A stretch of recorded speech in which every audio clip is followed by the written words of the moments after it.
Um, you obviously jumped right into NIL. Were able to sort of get a deal for yourself. How did that all come about? And can you sort of just give us some background on that situation?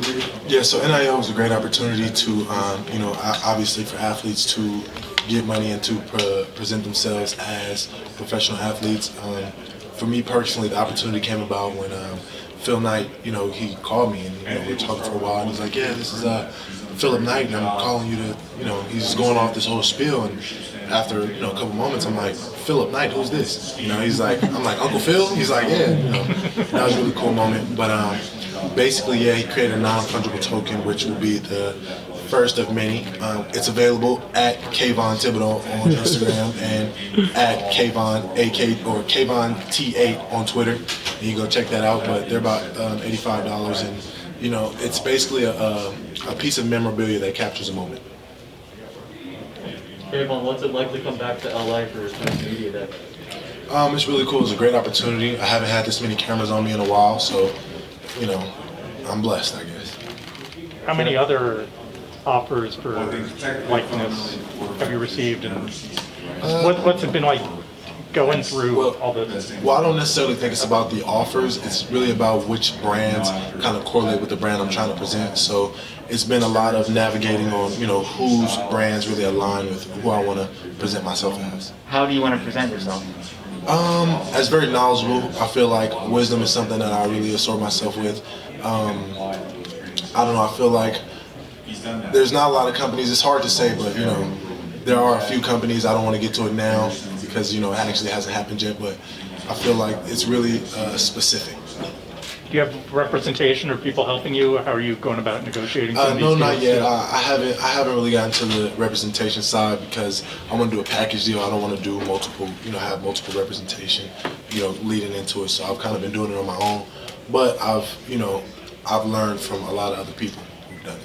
What's it been like that? It's just added to your plate, just in general, kind of having to weigh those deals and think about all this. I think it's an opportunity. I don't really feel like it's added to my plate.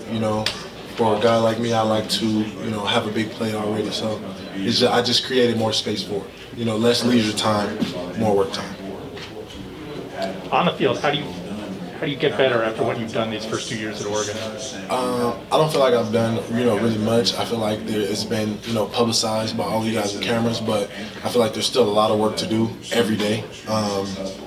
Just as far as from the beginning, I started off at 222. I came into college at 227. Now I'm pushing 255. So just, being able to put on more muscle, put on more strength, get faster, hone in on my craft, learn from older guys, and really learn the in-between the lines of the game.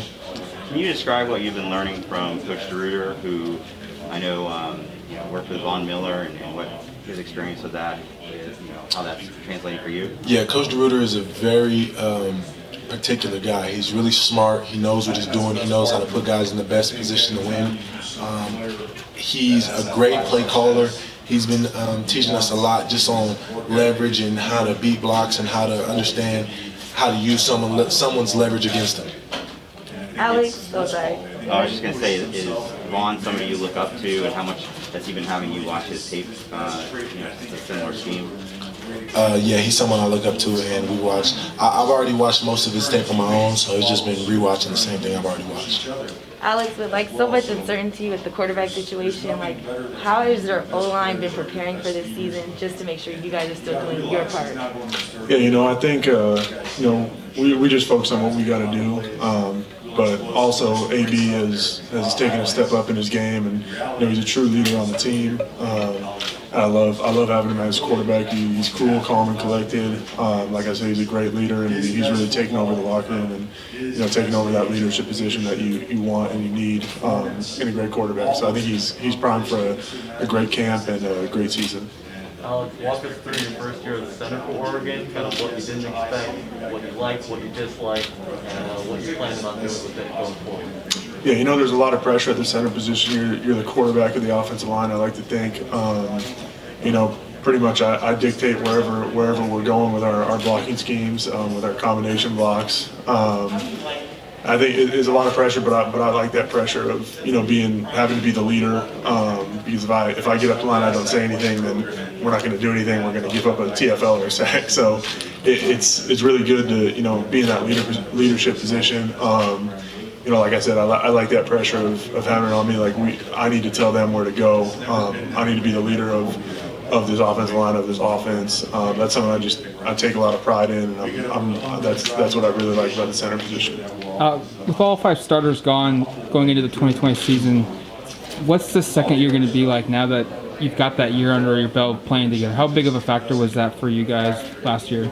Yeah, I think it was huge. I was telling some people earlier, I was grateful to get 7 games in. Some teams got 4, 3, 2, 0. So I'm glad we got a season, and I think that was huge because we had been practicing together for a few years on the second and third offensive line. So it's really a big deal to get those live game reps. Getting in there, and when the bullets are live, being able to react and be able to execute and eventually hopefully dominate, take over games. So that's really what we're trying to elevate our standard at an offensive line. We try to do that every year, every single day.